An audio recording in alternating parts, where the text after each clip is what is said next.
I was just glad he got the wicket, to be honest. I think it's such a good session for us, that, particularly that last one, after all the rain we had, to keep our focus like we did all day. I thought was a real credit to the lads. And Chris Woakes coming back in his first game for a while after injury, I thought he did a brilliant job. All four of us I think we just really knew we had to keep our focus throughout the day. And I thought we did it really well. Obviously great conditions to bowl, and you've still got to do it, haven't you? You still mess up, don't you? Yeah, I'd be so disappointed if I'd messed up today, because they were the ideal conditions to bowl in. It's just, for me, I find it so much fun when it's like that. You don't often get conditions like that in England much anymore, like when the ball's doing that much through the air and up the pitch. It is I think the biggest thing you've got to think about is not trying to do too much, not trying too many different things, just keep your focus and try and bowl the balls, and keep your hope that they'll keep nicking them eventually. Yes, sorry. You have mentioned the conditions already, but there was a lot of talk at the beginning of the series that the heat wave was sort of helping India sort of then better. Did you finally feel yesterday that the weather sort of was more on your guys' side, so to speak? Absolutely, yeah. I think the rain yesterday certainly sort of made the decision for us when we came to the toss. And with a day missing as well, your chances of winning the game probably needed to bowl first anyway. So we didn't think it'd do that much. It looked like a good pitch. Looking at it, looked quite dry. There's a little bit of green grass on top, but not too much. So we thought it might do a little bit early on.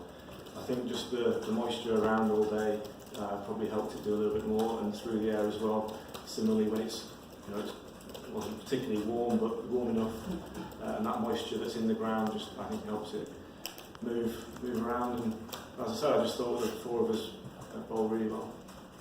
John, Mel and Vish. There was that extraordinary passage of play where Woakes had two batsmen dropped by Butler on both occasions, the same fielder caught the next ball. I mean, have you remember anything like that before? No, don't think so. Frustrating, I think, because I know we've been forced into changing the slip cordon, but we've worked hard on it again this week. We want to be taking as many chances as we can. We know it's an area that we need to improve. But thankfully, he made up for both mistakes straight away, and I think that's a credit to him, keeping his focus like that.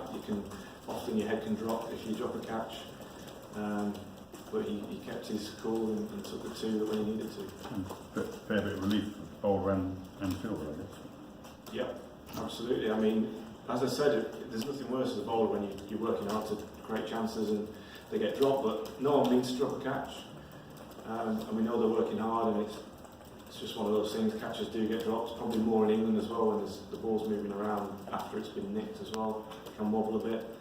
But yeah, I think, as I said, it's something that we'll keep working hard on, and try and really improve and get that slip cordon nailed down, so we can not have to worry about it too much. There was that rather extraordinary passage of play where you were going off, you came back on, and then that run out. Can you sort of describe that little passage, how you saw it? Because you looked like you didn't want to go off at that point. Well, absolutely didn't want to go off. We felt in a really good rhythm.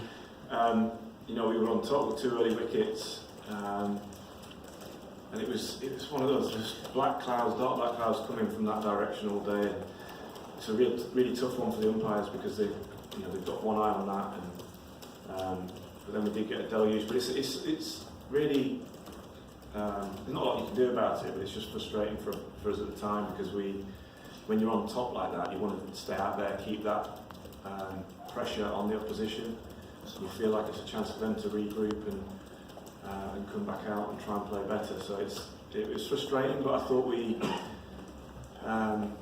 coped with that long break pretty well, and when we came back out, we just stuck to our task brilliantly and kept asking a lot of questions of their lads. And how did you view that run out?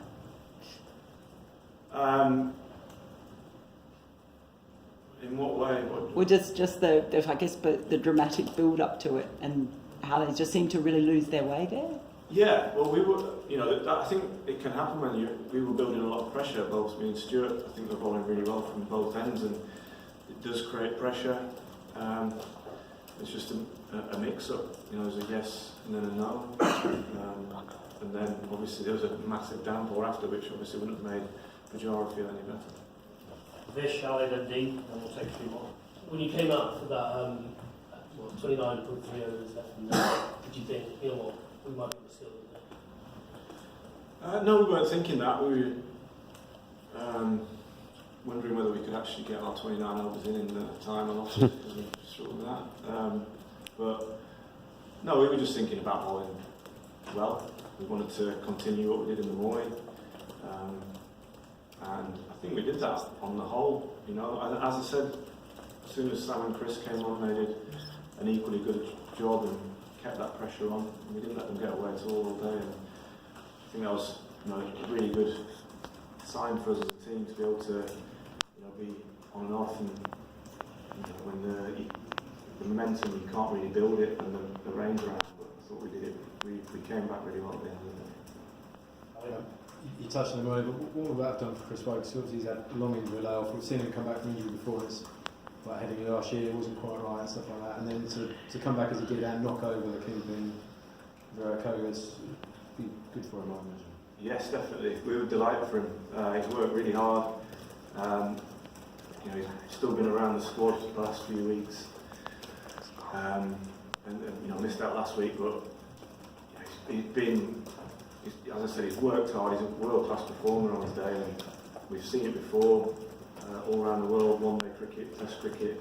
He's a brilliant bowler, a brilliant all-rounder, and someone that can do a fantastic job for this team, and we're just delighted for him that he, you know, first game back can always be tricky, especially when you've got world-class batsmen to come up against, but he handled the task brilliantly.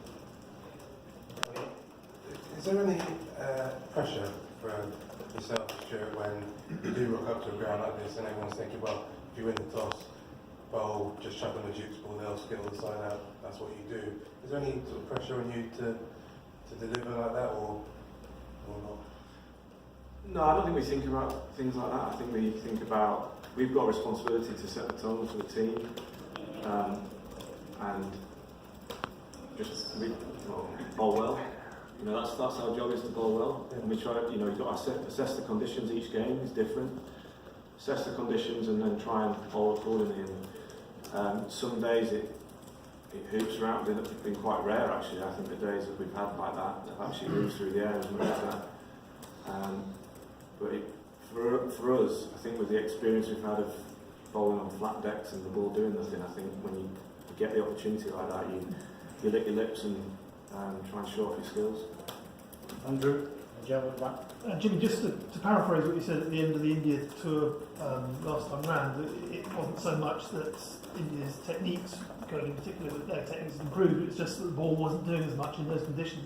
Does a day like this sort of vindicate your confidence that you'd still have the measure of their batsmen when the conditions were in your favour? To be honest, I think that if we bowled like that today with those conditions, we bowled most teams in the world out, because I think we were that good. I think we hardly bowled any bad balls. We didn't give them much to hit at all. And when you build pressure like that all day, no matter who you are, I think around the world it is difficult. I think if we were bowling at our batsmen, I think that we'd have better. You know, I think we exploit those conditions as well as anyone in the world. So I don't think it's just the Indian batsmen that are struggling. Yes, sir. The contest between you and Kohli is such an engrossing one to watch, like a vast tremendous. Today you beat him 2 balls in a succession. I think it was the 16th over. Could you talk about just those 2 balls? The first one, and then you beat him, and then the second time you beat him. What goes through your mind to repeat the same ball? It might be easy, it might be challenging, and the atmosphere that kind of hits, if you can. Well, I'm thinking, why can't he nick these balls like everyone else? But I mean, I've really enjoyed the contest so far between myself and him. You know, he's number 1 in the world for a reason. Besides that, he is at Edgbaston. But yeah, I think it's, for me, I love playing against the best players in the world. That testing yourself and seeing whether you can get the better of them is a really sort of thrilling thing to be a part of as a player. And unfortunately, I've not got the better of them yet. I'll continue to try my hardest throughout the series. Last two, yes, sir. At 36, 37, you seem to be taking wickets for fun, like so. Just 36, At the age, 36 or 37? 36. Yeah, 36. Yeah. Just Yeah. So, how difficult it is to keep doing it at this age, and is there a number? Physically, I'm talking about, like obviously, and is there a number that you have in mind going forward, like maybe 650 or something like that, or just the way it goes? no, I'm just, all I think about is trying to get my body in as good a condition as it can be to cope with bowling out in the middle. I was delighted at Edgbaston how many overs, that first innings in particular, I bowled quite a long spell before lunch and after lunch, I think. And you know, for my body to get through that at this age, I'm really happy with. But I think it means I'm doing the right stuff off the field as well. But I don't think about numbers. I don't think about my age really. I feel like I won't say 28 or maybe 32, but I don't feel old. I feel like I can still throw myself around in the field and chase after balls as well as anyone else. So as long as I feel like that, I'm just going to keep going, keep playing as long as possible, and hopefully the wickets will just keep coming as well, and I can help this team win games quickly. Last one, sir. Well, it has been 3 Indian innings since the series has begun, and it is clear that this batting lineup is heavily dependent on Kohli. So, is there a kind of same kind of feeling in the English camp as well, that get Kohli out, other will succumb under pressure? Not really. I don't think you can think like that, because we've played against all of them before, and there's some real quality players in there. I don't think you can just say, I think Kohli's important because he's a captain, he's a leader, and he is their best player, he's the number 1 in the world. But we've, as I said, we've played against all of their players before, and there's, probably 90% of the top 7 have scored runs against us in the past. So we can't look at it as Kohli's a big wicket. We just bowl at the individual that we are bowling at and try and get them out, try and have plans for each one, and hopefully we can get on top of them. Thank you. Thanks.